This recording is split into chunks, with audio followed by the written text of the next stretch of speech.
Welcome to దృశ్యం news. ప్రస్తుతం మనం నిజామాబాద్ జిల్లా ఎడపల్లి మండలంలో ఉన్న మనతో పాటు బీజేపీ జిల్లా ఉపాధ్యక్షులు కందగట్ల రామచంద్ర గారు ఉన్నారు. ఆయన మన ఎడపల్లి మండల సర్పంచ్ కూడా, ఆయనతో మాట్లాడదాం. నమస్కారం సార్. నమస్కారం అమ్మ. మొదటగా మీరు ఒక 6 నెలలు అవుతుంది సర్పంచ్ గా గెలిచి ఎడపల్లి మండల కేంద్రంలో ప్రజలు ఎన్నుకున్నందుకు మీకు ఎలా?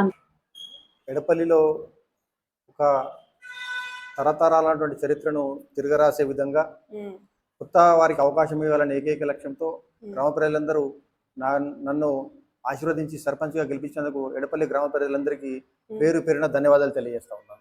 అలాగే ఇప్పుడు ఎడపల్లిలో హాట్ టాపిక్ గా ఈ నకిలీ పట్టా పుస్తకాల గురించి అయితే బాగా వినిపిస్తుంది.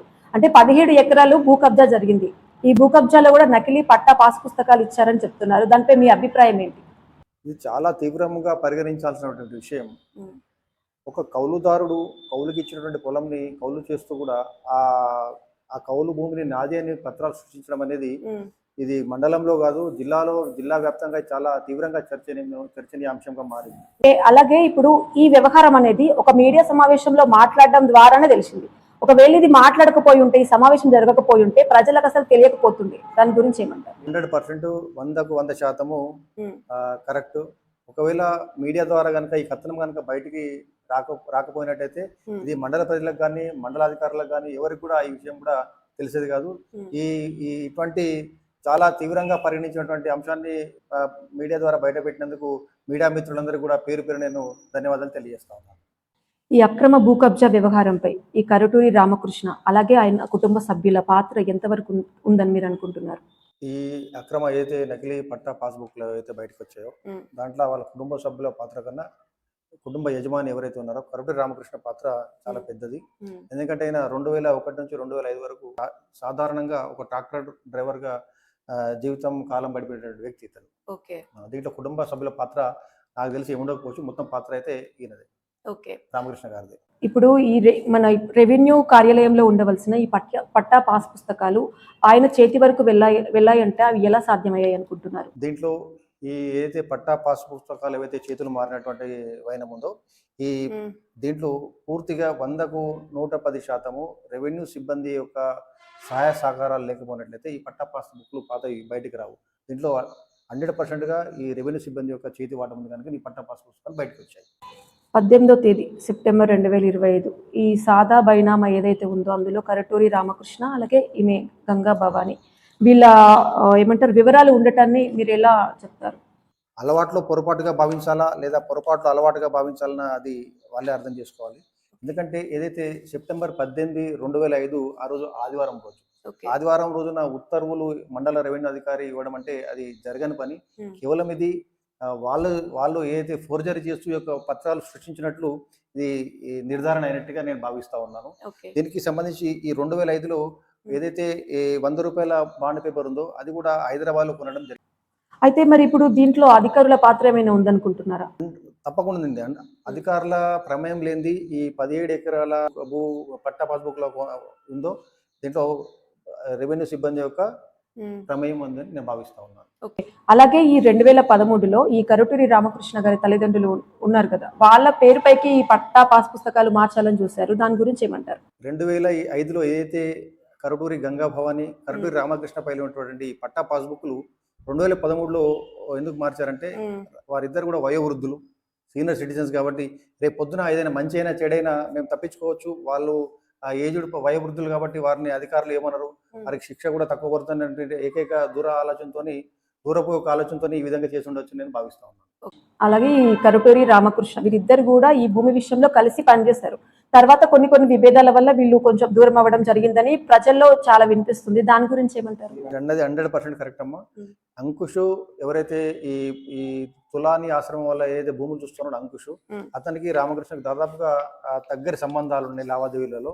ఈ లావాదేవీలు 17 ఎకరాలకు సంబంధించినటువంటి దాంట్లో పట్టా పుస్తకాలలో కూడా ఈ లావాదేవీల్లో భేదాభిప్రాయాలు రావడం వల్లనే ఒక అంశం అనేది బయటకు వచ్చిందిగా తెలుస్తా ఉంది. ఇప్పుడు ఈ భూ కబ్జా వివాదంలో అంటే మనము ఒక రెవెన్యూ ఆఫీస్ నుంచి తీసుకోవాలంటే స్టాంప్ కంపల్సరీ, సిగ్నేచర్స్ కంపల్సరీ అయినా కూడా వీళ్ళకి ఇవి ఎలా సహకరించాయి అనుకుంటున్నారు?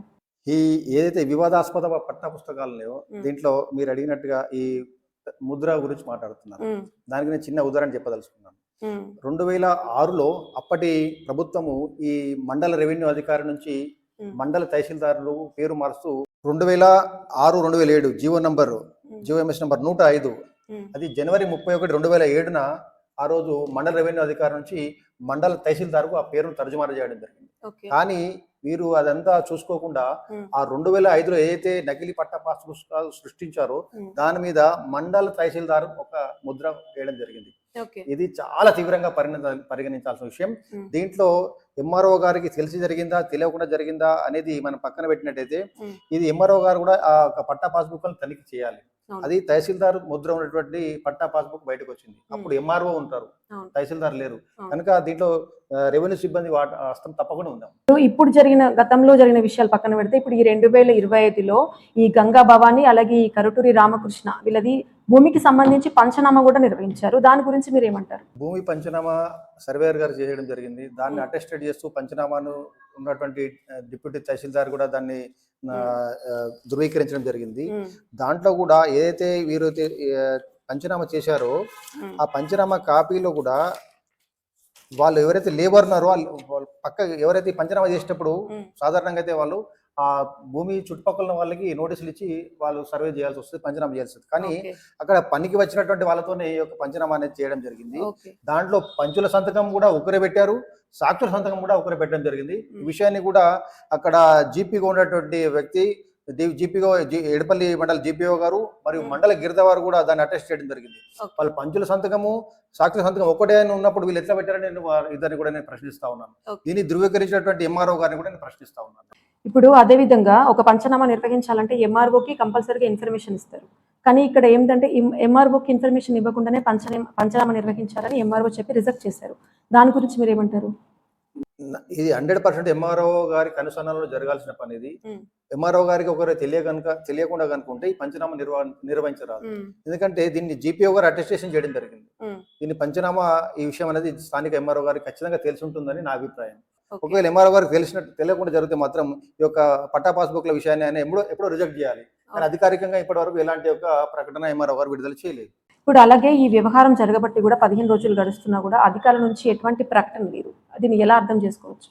దీంట్లో మొన్న మేము ఎంఆర్ఓ గారికి 16వ తారీఖు రోజున లిఖితపూర్వకంగా ఫిర్యాదు చేయడం జరిగింది. ఈ అంశం పైన సమగ్ర విచారణ జరపాలని కూడా మేము ఎంఆర్ఓ గారికి తెలపడం జరిగింది. దీనిపైన సమగ్ర విచారణ జరిపి దోషులను కఠినంగా శిక్షిస్తామని ఎంఆర్ఓ గారు నాకు సూచనాపరంగా చెప్పడం జరిగింది. కానీ ఇంతవరకు కూడా ఎలాంటి ప్రకటన లేదు. బహుశా వాళ్ళు ఆ యొక్క సమాచారం సేకరించడంలో బిజీ ఉన్నారని నేను అనుకుంటాను. ఇప్పుడు ఇంత పెద్ద భూ కబ్జా వ్యవహారం జరుగుతున్నా కూడా భూమికి సంబంధించిన యజమానులు బయటకు రాకపోవడానికి కారణాలు ఏమై ఉండొచ్చు? అసలైన యజమానులు ఎందుకు రాలేదామండి? వచ్చారు. వాళ్ళు కూడా ఒక నోటీస్ అనేది ఇచ్చారు. వాళ్ళు కూడా ఒక పత్రికా ప్రకటన కూడా ఇచ్చారు.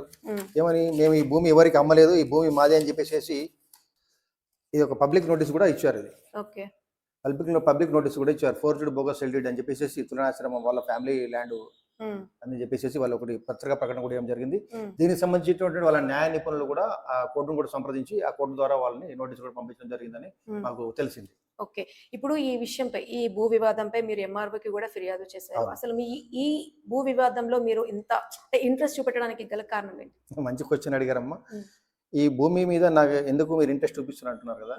నిజమైనటువంటి కౌలు చేసుకుని బ్రతికే రైతులకు ఇది చాలా తీవ్రంగా ఇబ్బంది కలిగించే అంశం ఇది. ఎందుకంటే భూ యజమానులు వారిని నమ్మి, కౌలుదారులు నమ్మి వాళ్ళ భూమి వాళ్ళు కోలుకి ఇస్తారు. అంటే కొన్ని సంవత్సరాలు కోలుకి ఇవ్వడం జరుగుతుంది. కానీ రామకృష్ణ లాంటి వాళ్ళ వ్యక్తుల వల్ల కౌలుకి ఇచ్చిన భూమిని కబ్జా చేసి నకిలీ పట్టా పాస్బుక్ సృష్టిస్తే ఆ నిజమైన కౌలుదారు రైతులకు ఇబ్బంది అనేది కలుగుతుంది. వాళ్ళకి జీవనోపాధి వ్యవసాయమే. అటువంటి వాళ్ళకి తీవ్రంగా నష్టం కలిగే అవకాశం ఉంది. కాబట్టి నేను ఈ అంశాల్లో నేను జోక్యం చేసుకోవాల్సి వచ్చింది. ఇప్పుడు ఇంకో వర్షన్ ఏమిటంటే మీరు ఈ భూ వివాదంలో అంటే మీ వ్యక్తిగతంగానా లేకపోతే రాజకీయంగా ఎదగడానికో అంటే ఇంతగా ఇంట్రెస్ట్ చూపిస్తున్న వార్తలు వస్తున్నాయి. దాని గురించి మీరేమంటారు? దీంట్లో రామకృష్ణ నాకు మంచి మిత్రుడు. చిన్నప్పటి నుంచి మేము ఒకటే దగ్గర కలిసి పెరిగాము. ఆయన మీద నాకు ఎలాంటి వ్యక్తిగతమైన దేశం లేదు, రాజకీయ ప్రయోజనం అసలే లేదు. కేవలం నేను ఈ తులాని ఆశ్రమం వాళ్ళ యొక్క భూమిని అన్యాక్రాంతం అవుతుంది, దీని ఒక గాడిలో పెడితే మన ఎడపల్లి శివారికి ఏమన్నా భూమి ఇస్తే దాంట్లో ఒక మంచి జ్యోతిరావు పూలే విద్యాలయం కట్టి విలేజ్కి డెవలప్మెంట్ అవుతున్న ఒక ఆలోచనతో నేను ఈ అంశంలో జోక్యం చేయడం జరిగింది. ఈ వ్యవహారంలో సంబంధిత అధికారులు ఎలాంటి చర్యలు తీసుకుంటే బాగుంటుందని అనుకుంటున్నారు? వ్యవహారంలో రెవెన్యూ అధికారులు కానివ్వండి, ఇటు పోలీస్ శాఖ అధికారులు కానివ్వండి, ఇటువంటి తప్పులు ఇంకెవరు కూడా చేయకుండా ఇటువంటి తప్పులు ఇంకెవరు చేయకుండా మ్మ్. వారిని కఠినంగా శిక్షిస్తే నిజమైనటువంటి కౌలుదారి రైతులకు న్యాయం చేసిన వాళ్ళు అవుతారు. అలాగే భూ యజమానులకు కూడా న్యాయం చేసినట్టు అవుతారు. ఇప్పుడు అలాగే భవిష్యత్తులో కూడా ఈ నకిలీ ఏమంటారు పట్టా పాస్ పుస్తకాలు అలాగే ఈ నకిలీ స్టాంప్స్ ఇవన్నీ జరగకుండా ఉండాలంటే ఎలాంటి చర్యలు తీసుకుంటే బాగుంటుందండి? ఈ నకిలీ పట్టా పాస్బుక్లు అనేది ఈ రోజున కాదమ్మా, ఒక 4 సంవత్సరాల క్రితం మా ఎడపల్లిలో కెనరా బ్యాంకులో కూడా చాలా పెద్ద కుంభకోణం జరిగింది. అది తూతు మంత్రంగానే అది గడిచిపోయింది. ఇలాంటి ఒక భూ కబ్జాల విషయంలో అక్రమ పట్టా పాస్బుక్లు ఏదైతే బయటకు వస్తున్నాయో వీటిని కఠినంగా చర్యలు తీసుకోవాలంటే రాష్ట్ర ప్రభుత్వం దీని మీద స్పందించాల్సిన అవసరం ఉంటుంది. స్థానికంగా ఉన్నటువంటి జిల్లా కలెక్టర్ గారు స్పందించాల్సి ఉంటుంది. స్థానికంగా ఉన్నటువంటి సబ్ కలెక్టర్ గారు స్పందించాల్సిన అవసరం ఉంటుంది. ఎంఆర్ఓ గారు స్పందించాలి. ఒకటే భూ కబ్జా వ్యవహారం ఇప్పుడు బయటకు వచ్చింది. ఇది కాకుండా ఇంకా ఈ ఎడపల్లి మండలంలో చాలా ఉండొచ్చు. ఇప్పుడు అంటే ఈ ఒక్క విషయం వల్లనే వాళ్ళు అప్రమత్తం అయ్యే ఛాన్స్ కూడా ఉంటుంది. దీని గురించి ఏం చెప్తారు? ఎడపల్లి గ్రామ పంచాయతీ పరిధిలో ఎలాంటి భూ ఆక్రమణలు కూడా ప్రభుత్వ పరంగా ఉంటే వాటిపైన తప్పనిసరిగా కబ్జాలు మేము తొలగిస్తామమ్మా. వారిపైన చట్టపరంగా చర్యలు తీసుకుంటాం. కబ్జా చేసినటువంటి భూమిని కూడా మేము స్వాధీనం చేసుకుని గ్రామ పంచాయతీ అక్కడ బోర్డులు కూడా పెట్టాలని ఒక ఆలోచనతో ఉన్నాం. దానికి సంబంధించిన ఒక 2, 3 కూడా మేము కలెక్టర్ గారు కూడా అప్పీల్ చేయడం జరిగింది.